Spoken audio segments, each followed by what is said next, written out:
এই সুরা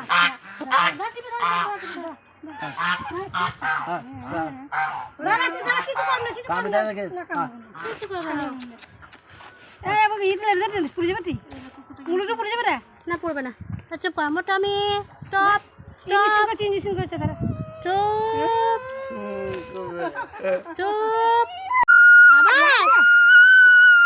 লাগছে খুব লাগছে এই তো দাঁড়াবো দাঁড়াবো পত কুকুরটি কয়েকটি বাচ্চা আছে এবং কুকুরটি প্রাইভেট পার্টে ক্ষত দেখা যায়, ছোট ছোট পোকা হয়ে যায় এবং আমাকে খবর দেয়। কুকুরটি কয়েকদিন ধরে সেবা সেবা করার পর অনেকটাই সুস্থ রয়েছে।